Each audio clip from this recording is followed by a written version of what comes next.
looking to connect a region of over 600 cultural bridges between our lands.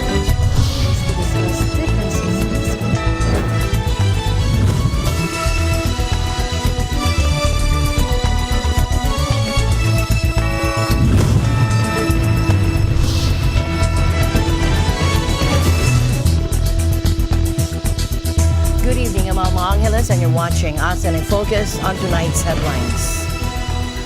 President Biden's visit to Israel, his show of solidarity, and the ongoing protests in the Middle East following the tragic hospital explosion in Gaza.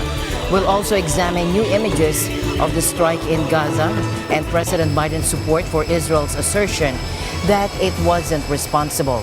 The U.S. believes it was a misfired rocket from Palestinian militant group Islamic Jihad, which has stirred outrage across the Middle East.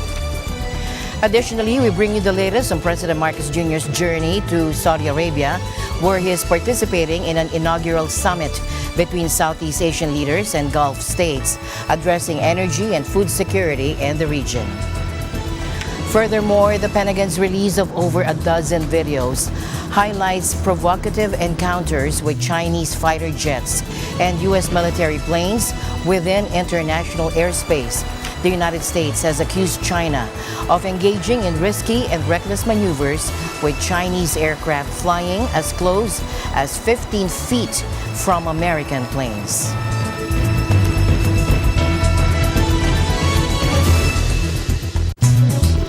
Today, President Marcos Jr. embarked on a journey to Saudi Arabia this morning, where he is set to participate in the inaugural summit between Southeast Asian leaders and Gulf states. This summit aims to enhance collaborative efforts in addressing critical issues related to energy and food security in the region. I will meet with ASEAN and Gulf Cooperation Council leaders to discuss the challenges of major geopolitical developments and the comprehensive and concrete enhancement of our security, our economic progress, and socio-cultural collaboration after more than 30 years of ASEAN-GCC relations.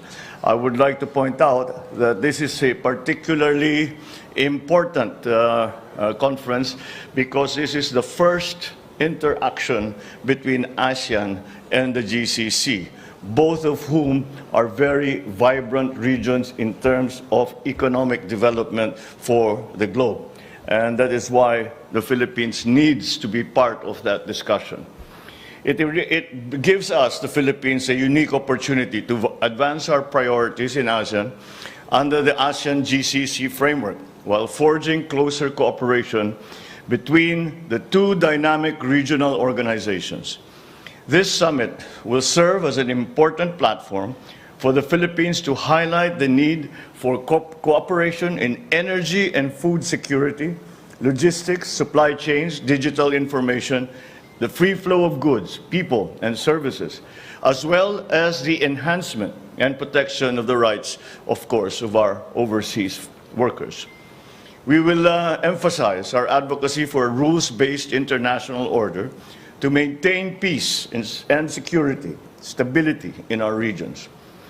GCC nations are composed of Saudi Arabia, Oman, Qatar, Bahrain, Kuwait, and the United Arab Emirates. And these countries serve as home to an estimated 2.2 million Filipinos working in critical fields.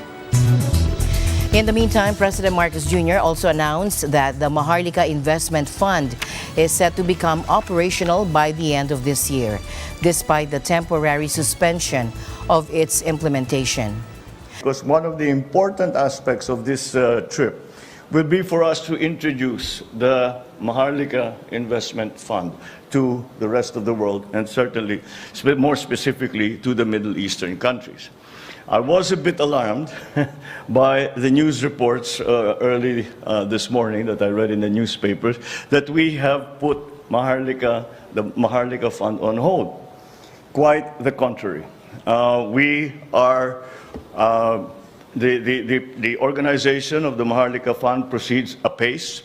And what I have done, though, is that we have found more improvements that we can make specifically to the organizational structure of the Maharlika Fund. The concept of the Maharlika Fund as a sovereign fund or an investment fund, the concept remains a good one. And we are still committed to having it operational before the end of the year. So we should not misinterpret what we have done as somehow a judgment on the rightness or wrongness of the Maharlika Fund. On the contrary, we are just finding ways to make it as close to perfect and ideal as possible. And that was what we have done. And this has been in consultation not only with our economic managers, but also with the people, the personalities who will actually be involved in the fund. And that's why their inputs have been very important, and that is why we are going to now utilize them to make it a better organization. And with that in mind, we are encouraged by the reaction of our friends in the Middle East and for that matter around the world to the fund. And we're very encouraged that we are going down the right path. In the midst of the Israeli-Hamas conflict, a group of more than a dozen Filipino repatriates has returned to Manila's International Airport from Israel. These individuals have shared their experiences. Ako po ay nasa Central. Ang minsan po from Gaza will go to the port po sa amin. So, traumatic po yung sound para sa akin. Kaya po, naisipan ko po, uwi na lang po ako kaysa po kikita ko na malaki. Pero yung mental health ko po, hindi na po healthy. Yun, umiyak yung lola ko. Siyempre, nag-iyakan po kami kasi masakit din po sa loob ko na iwanan siya. Napakabait po nila sa akin. Wala po ako naging problema.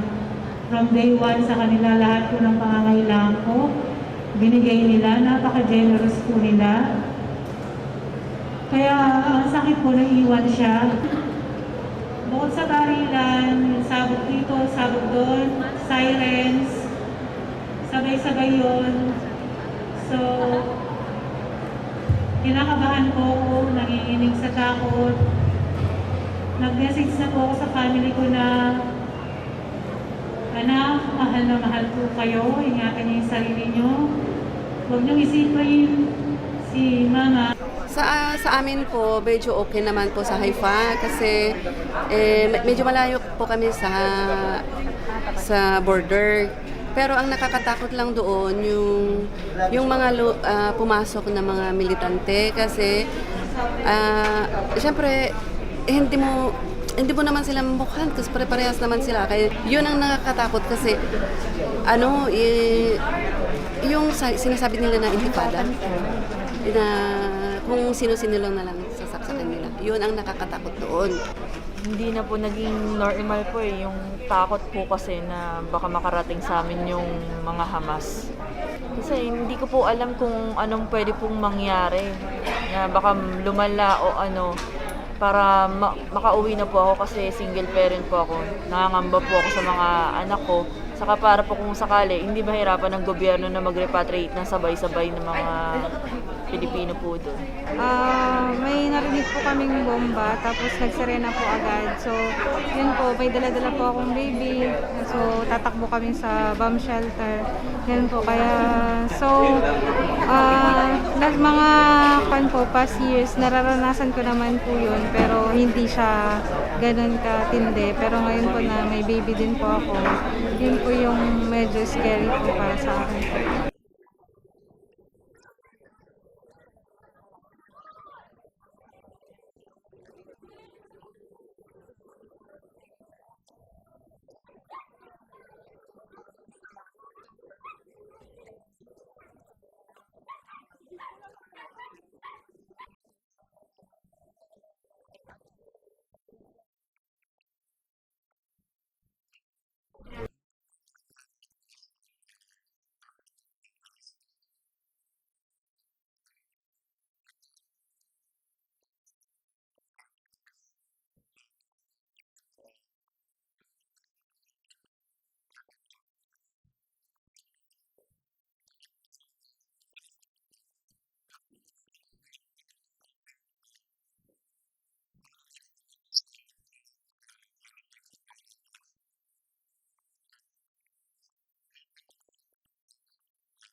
In a related news, Foreign Affairs Secretary Enrique Manalo confirmed yet another Filipino casualty as a result of the Hamas-Israeli war, bringing the total number of Filipino deaths to 4. The previously identified casualties include Loretta Alacre, a caregiver from Negros Oriental, Angelina Aguirre, a nurse, and Paul Vincent Castelvi, a 42-year-old caregiver. Manalo expressed his condolences and stated that out of respect for the victim's family, they would not disclose the victim's identity. Nevertheless, he assured the family of the government's unwavering support and assistance during this difficult time. A significant visit to Israel, President Biden stood alongside its people in the face of a tragic incident that sent shockwaves across the Arab world. This incident led to protests spanning from the Middle East to Europe, with some expressing their anger and targeting the U.S. in connection with a deadly explosion at a Gaza hospital. Palestinian health authorities reported a devastating loss of life, numbering in the hundreds. Initially, the militant group Hamas pointed fingers at Israel for this tragic event. However, President Biden came to Israel's defense during his visit. I was deeply saddened and outraged by the explosion at the hospital in Gaza yesterday. And based on what I've seen, it appears as though it was done by the other team, not you. We saw the cost of this terrible war crime yesterday when a rocket fired by a Palestinian terrorist misfired and landed on a Palestinian hospital. The entire world was rightfully outraged, but this outrage should be directed not in Israel, but at the terrorists. Reports have indicated that the U.S. has conducted an independent assessment, which aligns with President Biden's statement, suggesting that the Palestinian militant group Islamic Jihad was responsible for the explosion. U.S. senators who partook in a classified briefing alongside top defense intelligence and administration officials have disclosed a key finding. Take a look. Now, while we await the results of a full review to be completed, as the President indicated, and as this morning, people should look at this, released signal intelligence confirms, it appears that terrorist fighters within Gaza were responsible for the explosion and deaths, not the Israeli IDF. Israel has also offered what it claims to be evidence supporting its innocence. However, heart-wrenching images of children being rescued from the rubble of the airstrike have only deepened the divide in this contentious situation. The carnage from this incident casts a long shadow over President Biden's critical visit to Israel. The president touched down in Israel, warmly greeting the prime minister. A heartfelt hug on the tarmac signified the solidarity between the U.S. and one of its closest allies. Now, during his visit, President Biden had the opportunity to hear the harrowing accounts from Israeli first responders and met with families of hostages held by Hamas terrorists. Those who are living in limbo, waiting desperately to learn the fate of a loved one, especially to families of the hostages, you're not alone.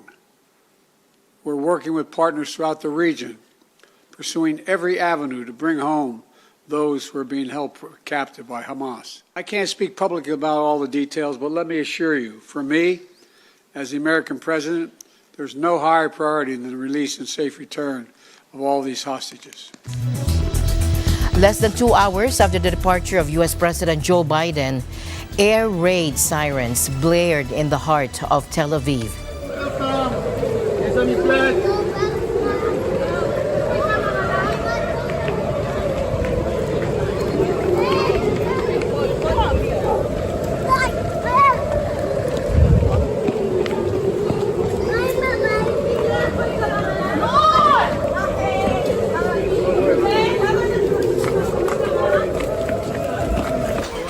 Meanwhile, inside Gaza, entire neighborhoods have been reduced to rubble by Israeli retaliation strikes. Following a request by President Biden, Israel has announced its intention to end the Gaza siege and allow much-needed food and water to enter across the Egyptian border, but not through Israeli borders until Hamas releases the hostages. President Biden had this message about the people of Gaza. And we have to also bear in mind that Hamas does not represent all the Palestinian people, and it has brought them only suffering. He also revealed that Egyptian President Abdel Fattah al-Sisi has agreed to open the Rafah crossing into Gaza, permitting approximately 20 humanitarian aid trucks to pass through. He's completely cooperative. Okay. I've had a decent relationship with him. He's got his own problems on other issues. He's got his entire border. There's wars going on every side of his country, so he was. I've known him a while. He was, fair to say, very cooperative. I mean, there was no. I thought I'd have to spend more time trying to convince him on the timing, but he just stepped up. These initial 20 trucks are viewed as a test to establish a distribution system that doesn't benefit the Palestinian militant organization terror group Hamas, which controls Gaza. Meanwhile, a planned summit with Arab leaders in Jordan was canceled following the hospital explosion and the announcement that Palestinian leader Mahmoud Abbas would not attend. In response to the Gaza hospital strike, thousands in the Arab and Muslim world protested, blaming Israel despite its denials. Calls for mass mobilization from Hezbollah in Lebanon and Palestinian factions led to angry crowds in places like Ramallah and Nablus in the West Bank, chanting "Free, Free Palestine." Countries that had established ties with Israel, like the United Arab Emirates and Bahrain through the Abraham Accords of 2020, criticized Israel for the strike, which was a response to an earlier attack by Hamas militants on October 7. Saudi Arabia, which had paused talks on potential ties with Israel due to the violence, called the blast a heinous crime by the Israeli occupation forces. Qatar, a main supporter of Hamas, condemned it as a, quote, brutal massacre. Morocco, which recognized Israel in 2020, and Egypt, the first Arab country to normalize relations with Israel in 1979, also held protests. 3 Israeli survivors of Hamas's devastating assault on kibbutzim near Gaza made a heartfelt plea to EU lawmakers today. Their urgent request was twofold. First, to garner support for Israel's efforts to dismantle the Palestinian militant group, and second, to secure the release of hostages. Please do all you can to help us to release the hostage and to eliminate Hamas. The survivors shared their harrowing experiences in a side event at the European Parliament in Strasbourg, France, coinciding with this week's plenary session. There is no but. There is no but. This is not about Palestine and Israel. This is about our future. Yerdan is a German citizen. We have no proof of life. We're asking for the German government for help and support all the time. Emotions ran high as the survivors recounted their ordeal and the tactics they employed to endure the onslaught by Hamas. They sought refuge in safe rooms as their homes were breached by assailants. And then shooting, even a grenade was thrown on our house. Then suddenly we heard our main door broken loose because we heard the glass, and we said, oh my God, the terrorists are in our house. I'll add one more thing to that before I'll be done, which is that Hamas has to be dealt with so we'll have a decent life, but also for the Palestinians to have a decent life.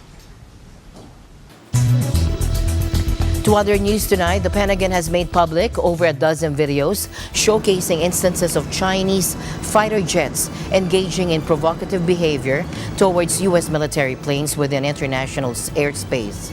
The U.S. has accused China of conducting risky and reckless maneuvers, with Chinese aircraft reportedly flying as close as 15 feet from American planes.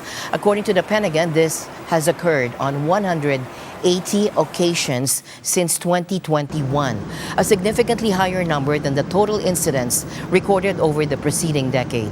These videos were disclosed ahead of the annual Pentagon report on China's military capabilities. Simultaneously, intelligence chiefs from the U.S., New Zealand, Australia, Canada, and the United Kingdom convened to address the threats posed by China. They extensively discussed the challenges posed by China, particularly in the realm of technological intelligence, characterizing the threat to Western democracies as unprecedented. I mean, I think the challenge that they present is both scale and breadth. So scale in terms of, for example, cyber intrusions as part of their means to steal intellectual property. They have a bigger hacking program than that of every other major nation combined.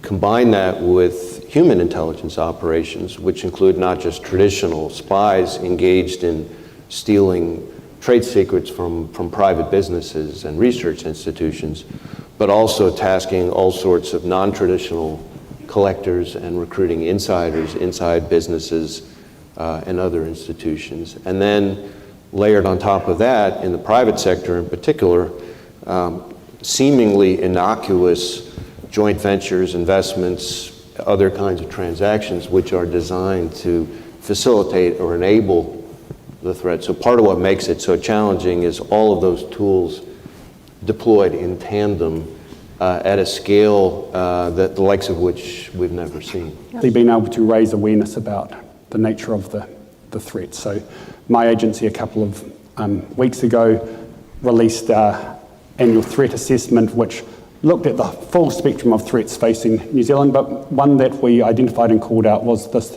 threat of foreign interference, threat of espionage, including cyber-enabled espionage, and identified some of the countries who were doing that, including the People's Republic of China. But it's all very well to say, well, look, there's this big scary problem there. What do you actually do about it?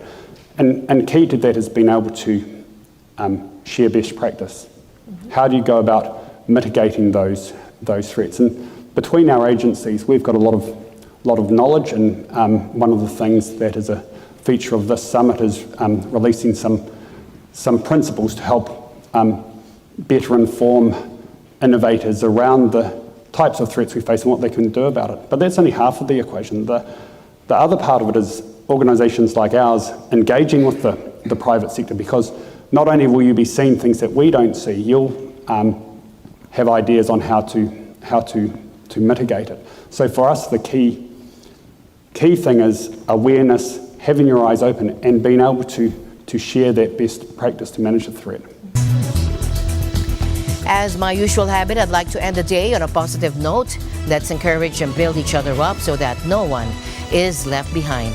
And that's it for tonight's broadcast. I'm Alma Angeles. Stay in the news because we live in extraordinary times. Good night.